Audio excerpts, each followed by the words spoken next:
Hello everyone and welcome back to my channel Edmond Mindaros, and for today's quick tutorial I'm going to show you guys on how to resolve if your Windows 11 or Windows 10 desktop is crashing regularly or it's just acting unresponsive.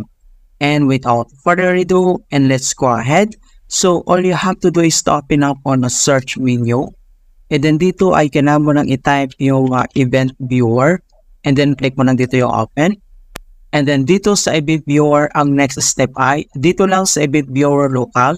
And then kailangan mo lang select dito yung Windows logo. So click mo lang tong arrow na to para mag-expand. And then next step dito sa Windows logo ay kailangan mo lang select dito yung system. Ito siya. So kailangan mo lang mag-double click. Ayan. So makikita mo na dito mga kaibigan yung system and then yung number of events. So, nandito yung mga informations niya. So, pwede mong makita yung error mga kaibigan. So, for example, click lang natin itong informations. And then dito sa baba mga kaibigan, dito sa general and details, makikita mo dito.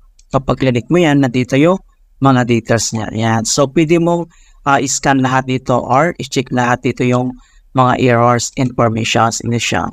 And then, next solution na pwede natin gawin. So, close lang natin dito. And then, dito lang sa search menu. And then, kailangan mo lang i-type dito yung CMD or ito yung tinatawag na command prompt. And then, kailangan mo lang mag-right click.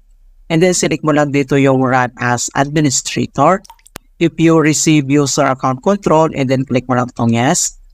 And then, dito sa administrator command prompt, ay kailangan lang natin i-enter yung command keyword na dsm space / online space / image space / restore health.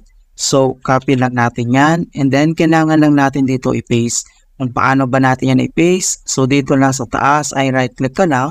And then, select mo lang dito yung edit. And then, click mo lang itong paste. And then, press mo na yung enter. Ayan. So, makikita mo dito yung deployment image servicing and management tool. So, dito ay kailangan lang natin hintayin na ma-complete ang verifications into 100%. Alright, so makikita mo dito na the restore operations completed successfully. And then next command keyword na kailangan natin i-type ay type mo lang yung sfc space / scan now. So in all small letter lahat, and then yung /scan now ay one word po yan. And then press mo lang yung enter. And then makikita mo na dito yung beginning system scan. This process will take some time. Beginning verifications, phase of system scan. So, kailangan ulit natin na hintayin na ma-complete ang verifications into 100%. And makikita mo na dito na verifications 100% complete. So, Windows Resource Protections. And so, in next step na ating gagawin ay close lang natin itong CMD. And then dito lang si start menu, and then kailangan lang natin mag-restart. So, i-click mo lang ito. Yes, so ganoon lang po kasimple on how to fix Windows 11 desktop constantly crashing. And please don't forget to like this video, subscribe to my channel for more quality content. Thank you guys, and see you in my next tutorial.